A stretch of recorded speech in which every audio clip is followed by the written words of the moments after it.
अगला पॉइंट है VCD 272 का। इसमें बोला कि बाहुबल से तो हद की राजाई मिलती है, राजयोग से राजधानी स्थापन कर रहे हैं, क्योंकि बाप तो बेहद का है, बेहद की राजाई देते हैं। तो बाप वो कहते हैं कि मैं राजयोग से राजधानी स्थापन करता हूँ, बाहुबल से नहीं। राजयोग क्या है? अब इस बात से ही साबित हो रहा है कि राजधानी स्थूल नहीं है, राजधानी माना ही राजा की धारणा शक्ति, क्योंकि मन बुद्धि रूपी आत्मा राजा है। हर बीज रूप आत्मा की अपनी अपनी मूल धारणा है, उसके आधार पर वो ज्ञान को रिसीव करती है। माना जो यूनिवर्सल ज्ञान है, शाश्वत सत्य, उसकी हर बीज रूप आत्मा अलग अलग तरीके से उसको स्वयं के लिए स्वीकार करती है। तो वही उसकी मूल जो धर्म है वो बाद में धारणा बन जाती है प्रकृति के लेवल पर। जैसा सत्य वो अपने लिए स्वीकार करती है, वही उसके लिए सत्यम शिवम सुंदरम होता है। राजयोग से राजधानी स्थापन होती है, बाहुबल से नहीं। अर्थात जब अपनी मूल रज अर्थात देहभान रूपी मिट्टी को कहा जाता है रज, और मूल रज देहभान की मिट्टी नहीं है, मूल रज तो परा प्रकृति है, उससे कनेक्शन हो जाता है, मूल प्रकृति से कनेक्शन हो जाता है तो सारे राज खुल जाते हैं और आत्म संतुष्टता के कारण स्थिरता आ जाती है। क्योंकि हिलना डुलना कब तक होता है? जब तक मूल में नहीं है, केंद्र में नहीं है, केंद्र से कनेक्शन नहीं है, परिधि पर है, केंद्र से दूरी है, तब तक आत्म संतुष्टता नहीं हो सकती है। जैसे इमली के बीज को पता चल जाए कि मैं इमली का बीज हूँ, मेरे अंदर का खट्टापन ही मेरे अस्तित्व का कारण है, यही मेरा स्वधर्म है, बाकी सब मेरे लिए पर धर्म है, पर अर्थात प्रकृति के धर्म। तो उसकी स्थिति क्या हो जाएगी? जो गीता में बताया गया, स्वधर्मे निधनम श्रेया, माने अपने मूल अस्तित्व का कारण का पता चल गया तो फिर वो अपने धर्म में, जो बोला गया स्वधर्मे निधनम श्रेया, अपने धर्म में, मूल धर्म में मर जाना अच्छा, पर धर्म को स्वीकार करने से। फिर बताया बाहुबल से नहीं राजधानी स्थापन होती है। जो दुनियावी लड़ाई लड़ी जाती है बाहुबल के आधार पर, वो स्वार्थ की लड़ाई होती है, स्थूल लड़ाई अधोमुखी मन के आधार पर लड़ी जाती है। लेकिन आध्यात्मिकता में स्थूलता की बात ही खत्म हो जाती है। तो यहाँ राजधानी अर्थात राजा की धारणा शक्ति, आत्मा राजा की, और उसकी धारणा शक्ति कौन सी धारणा? मूल धारणा का स्थिर हो जाना। जब मूल से कनेक्ट हो जाते हैं मन बुद्धि तो सारे राज खुल जाते हैं।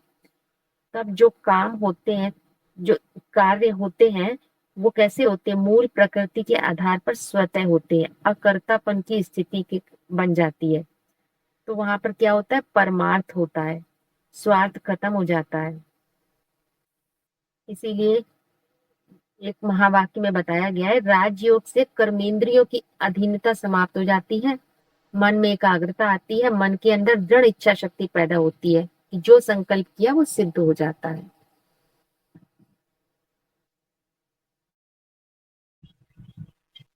अगला महावाक्य है, दिति से द्वैत फैलाने वाले असुर पैदा होते हैं और वो पहले जन्म लेते हैं। अदिति से देवता पैदा होते हैं, देवता बाद में जन्म लेते, परंतु उनका योग एक से है, तब वो पावरफुल बन जाते हैं। बाद में तो पैदा होते हैं, परंतु बलवान कैसे हो जाते हैं? जब उनका बुद्धि योग एक से होता है। एक बाप से संयोग है तो देवताएं भी बलवान हो जाते हैं। जो बाप के संबंध के आधार पर संबंध बनाते हैं, उनकी पावर बढ़ जाती है। दिति और अदिति मतलब दिति है अपरा प्रकृति और अदिति है परा प्रकृति। पुरुष की दो तरह की प्रकृति होती है, उसी को समझाने के लिए बताया गया है कि जन्म लेते हैं कौन? असुर और देवता। तो यदि हम असुर और देवता की परिभाषा किसी और को लगाएं कि वो असुर हैं, हम देवता हैं, तो ये बात आध्यात्म में साबित नहीं होती है, क्योंकि यहाँ पर का ज्ञान है ही नहीं, यह सारा ज्ञान स्व का है। बुरा जो देखन मैं चला चला, मुझसे बुरा ना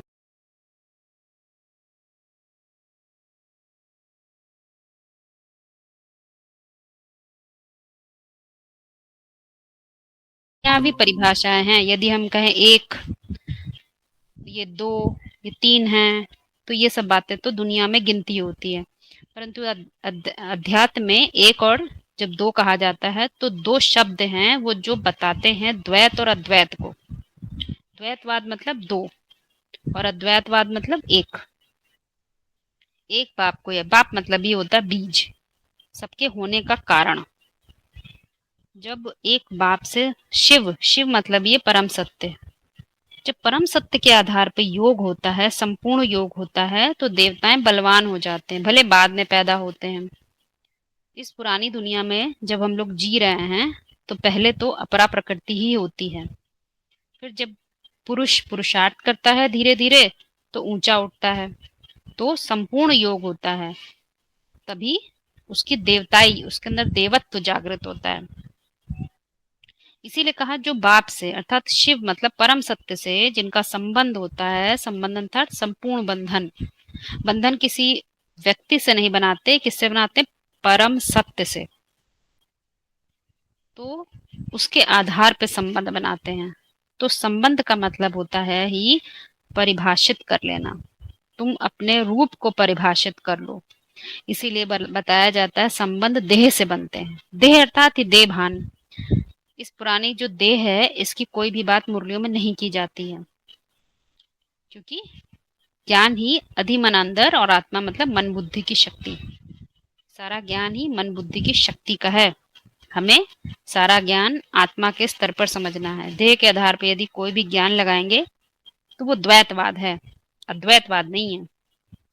इसीलिए अनेकों बार इशारा दिया जाता है कि एक बाप से, बाप अर्थात बीज।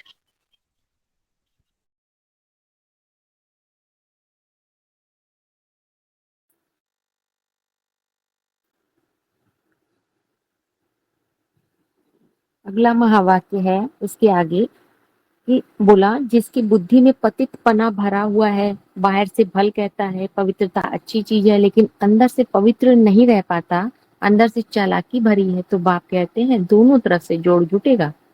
बाप पवित्र बनाना चाहे और बच्चे अंदर से अपवित्र बनने का संकल्प धारण किए हो तो बात नहीं बन सकती है। पतित आत्मा जा नहीं सकती है। गति कब आएगी? जब आत्मा दृढ़ निश्चय धारण कर ले कि हमें तो पावन बनना ही है। तो यहाँ पर ऐसे क्यों बताया गया कि दोनों तरफ से जोड़ जुटेगा? दोनों तरफ का क्या मतलब? और आत्मा में गति दृढ़ निश्चय के आधार पे ही आएगी, इसका क्या अर्थ हुआ? तो दोनों तरफ से जोड़ का मतलब है कि जैसे ड्रामा एक साइक्लिक प्रोसेस है, सर्किल में घूमता है, तो इसमें दो फोर्स काम करते हैं, सेंट्रीपिटल फोर्स, सेंट्रीफ्यूगल फोर्स। माने एक बल ऐसा है, दो तरह का बल कार्य करता है। एक तो जो केंद्र है मन बुद्धि रूपी आत्मा, अगर आत्मिक स्थिति में है तो वो केंद्रित मन बुद्धि है, तो वो केंद्र खींचता है मन बुद्धि को। और दूसरा है कि बाहर का एक फोर्स काम कर रहा है। ड्रामा में अगर हम इन्वॉल्व हैं पूरी तरह से तो वो ड्रामा बाहर की ओर धक्का दे रहा है। दोनों फोर्स काम कर रहे होते हैं। अगर हमने केंद्र को छोड़ दिया, ड्रामा के सहारे पर आ गए, तो वो हमें परिस्थितियों के रूप में बाहर फेंक देता है। तो इसीलिए कहा गया दो तरह का दोनों तरफ से जोड़ चाहिए। माना केंद्र तो खींच रहा है हमको, लेकिन हम ड्रामा में इन्वॉल्व हैं, परिस्थितियां ऐसी बनेंगी, बाहर परिस्थितियां हमको फेंक देंगी ड्रामा से बाहर, तो बात नहीं बनेगी। तो दो मतलब कि अंदर से भी हमारा अगर केंद्र खींच रहा है, और दूसरा योग कब होगा कि अंदर से भी इच्छा शक्ति पैदा होनी चाहिए। तो सारा मदार किसके ऊपर आ गया? सारा मदार आ गया हमारी इच्छा शक्ति पर, हमारे आवाहन पर। इसी को कहा है आवाहन करना। जैसे कहते हैं ना मुरली में कि विजय माला का आवाहन करो, तो मतलब जब तक, और ये कब तक आवाहन नहीं होगा? जब तक अंदर चालाकी भरी है। कैसी चालाकी? किसी और के लिए नहीं, अपने ही लिए, कि लग रहा है हम तो बहुत होशियार हैं, हम तो बहुत समझदार हैं, हमें तो बहुत ज्ञान आ गया, अहंकार काम कर रहा है।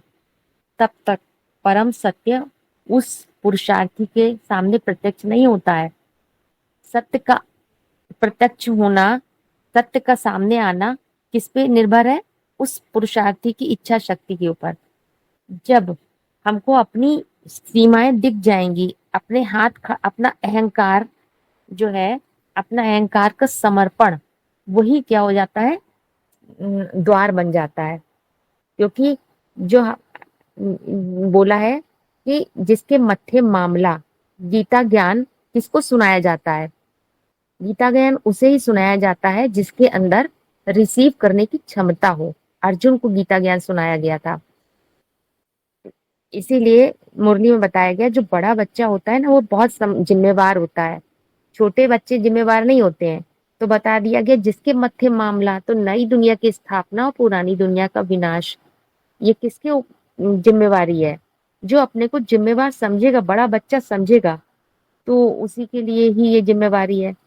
तो इसके लिए एक मुरली का महावाक्य भी है, इसमें बोला गया कि संस्कार कब मिलेंगे? जब दोनों तरफ से लगाव होता है। जितनी भी भोगी आत्माएं हैं दुनिया में, वो कैसी हैं? ताली एक हाथ से नहीं बजती है, दो हाथ से ताली बजती है। दोनों तरफ से जोड़ना पड़ेगा, क्योंकि आज की दुनिया में जो दिल है, मन, ये खंड खंड बटा हुआ है। इसको एक बनाने की दरकार है। एक कौन बना सकता है? वही जिसके खंड नहीं हो सकते हैं। माना कि जो मन है वो इधर उधर कब भागता है, कब तक भागता है? जब तक बाहर आकर्षण दिखाई दे रहा है। लेकिन उसको, अगर हमने उनको केवल आकर्षणों को हटाते गए तो केवल यही काफी नहीं है। अब उसको एक स्थायी ठिकाना भी देना चाहिए, वो भी जरूरी होता है। तो ज्ञान और योग, ये दो पंख हैं, दोनों तरफ का ये चाहिए, दोनों तरफ का जोड़ चाहिए। इसीलिए जो बताया गया कि दो फोर्स काम करते हैं, मतलब एक केंद्र तो खींच रहा है और दूसरा फोर्स, दूसरा योग कब लगेगा, दो हाथ की ताली कब बजेगी? जब अंदर से भी इच्छा पैदा हो, दृढ़ इच्छा शक्ति, तब उसमें शक्ति आ जाती है हाई जंप लगाने की। उस चक्र से, जो चक्रव्यूह में फंसा हुआ है, ड्रामा के अंदर चक्रव्यूह में, उससे बाहर निकलने की। तो इसीलिए ये महावाक्य बताया गया कि अगर पतित आत्मा है तो उसमें गति तभी आएगी जब दृढ़ निश्चय, तो दृढ़ निश्चय के आधार पे ही, यही है दृढ़ निश्चय पैदा करना, इच्छा शक्ति पैदा करना, माने ही आवाहन करना। तो अंदर का आवाहन माना ही यही रिसीविंग कैपेसिटी डेवलप करना है।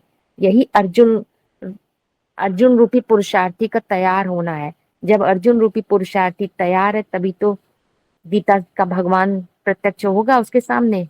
गीता तो सबको सुनाई गई थी, महाभारत युद्ध के बीच में खड़े होकर सुनाई गई थी, लेकिन सुनी किसने?